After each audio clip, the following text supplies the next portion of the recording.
নতুন একটি রাজনৈতিক দলের এক অর্বাচীন বালকের ন্যায় আচরণ করছেন একজন রাজনৈতিক নেতা।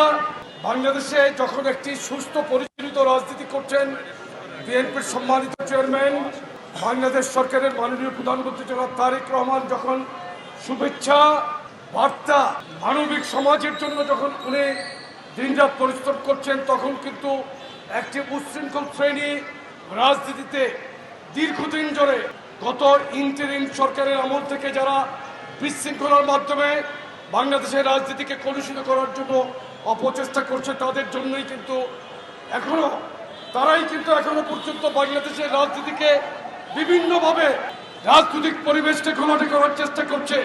নতুন একটি রাজনৈতিক দলের এক অর্বাচীন বালকের ন্যায় আচরণ করছেন একজন রাজনৈতিক নেতা। তাকে আমি দু একদিন আগে দেখলাম শাহবাগের একটি কর্মসূচিতে বাংলাদেশের প্রধানমন্ত্রীর সম্পর্কে উনি বক্তব্য দিয়েছেন। ন্যূনতম কোনো সম্মানজনকভাবে সে কিন্তু কোনো বক্তব্য দিচ্ছেন না। মাননীয় স্বরাষ্ট্রমন্ত্রী এবং পররাষ্ট্রমন্ত্রীকে নিয়ে সে উদ্ভট ভাষায় বক্তব্য দিচ্ছেন। মাইক পেয়ে মাথা গরম করে বক্তব্য দেওয়ার মধ্যে কিন্তু কোনো সুশীল রাজনীতি নেই। রাজনীতি কিন্তু করতে হবে দীর্ঘদিনের প্র্যাকটিস।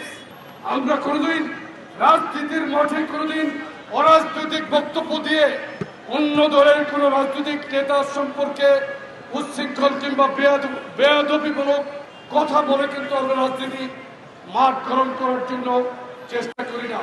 পার্লামেন্টে আমাদের একজন সম্মানিত সাংসদ উনি একটি খোলামেলা কথা বলেছেন। ওখানে উনি কিন্তু সরাসরি হিজাবের বিরুদ্ধে কোনো বক্তব্য দেয় নাই। আমি ওনার বক্তব্য শুনেছি। ওনার বক্তব্যকে অপপ্রচার এবং মিথ্যা খণ্ডিত মিথ্যাচার করে বলছে যে হিজাবের বিরুদ্ধে বলেছে। উনি কোনো জায়গায় কিন্তু উনি হিজাবের প্রসঙ্গ আনেন নাই। আপনাদের কাছে কিন্তু ডকুমেন্ট আছে, ভিডিও ডকুমেন্ট আছে, সংসদে আছে।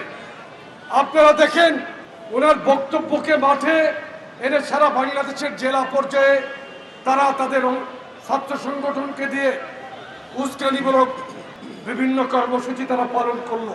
ইসলাম প্রিয় মানুষ, বাংলাদেশের মানুষ, শহীদ রাষ্ট্রপতি জিয়াউর রহমান সংবিধানে কিন্তু উনি সর্বপ্রথম বিসমিল্লাহির রহমানির রহিম সংযোজন করেছিলেন। যেই দলের প্রতিষ্ঠাতা শহীদ রাষ্ট্রপতি জিয়াউর রহমান, যিনি বাংলাদেশে সংবিধানে বিসমিল্লাহির রহমানির রহিম সংযোজন করেছিলেন, সেই দলের কোন নেতা ইসলাম বিরোধী কোনো কাজ করতে পারে না, এটা আমি বিশ্বাস করি। সর্বান্তকরণে মনে প্রাণে বিশ্বাস করি যে আমরা মুসলমানের যেই প্রধানতম স্তম্ভ, এর বাইরে যাওয়ার আমাদের কোনো পথ নেই। তথাকথিত যে সমস্ত নেতৃবৃন্দ মাঠ গরম করে চটুল করে বাংলাদেশের রাজনীতিতে প্রতিষ্ঠিত হতে চায়, দলের সভাপতি হিসেবে আমি কারো নাম উল্লেখ না করে বলছি, এই দলের সস্তা রাজনীতিকে আপনারা পরিহার করুন, সুস্থ ধারার রাজনীতিতে ফিরে আসুন।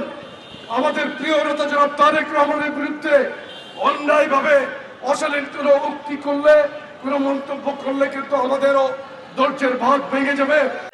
আমাদেরও কিন্তু সংগঠন, বৃহৎ সংগঠন, যুব দলের সংগঠন, আমরাও কিন্তু মাঠে সাংগঠনিকভাবে সকলকে মোকাবেলা করব। কিছুদিন আগে সোশ্যাল মিডিয়ায় দেখলাম আপনার জামাত শিবিরের সমর্থিত একজন অ্যানালিস্ট, যিনি বক্তব্য নিয়ে আসেন মাঝে মাঝে, সুলাইমান নামে একজন, সোশ্যাল মিডিয়াতে বলছেন জামাত সম্পর্কে, জামাতের নেতাদের সম্পর্কে। আমরা কিন্তু সেটা শুনতে পেয়েছি। আমরা কিন্তু এই বক্তব্য নিয়ে কিন্তু আমরা ভোট বাহিনীর মতো, গুপ্তদের মতো কিন্তু আমরা কোনো আচরণ করছি না। আমাদের রাজনীতি প্রকাশ্য রাজনীতি, আমাদের বক্তব্য প্রকাশ্য।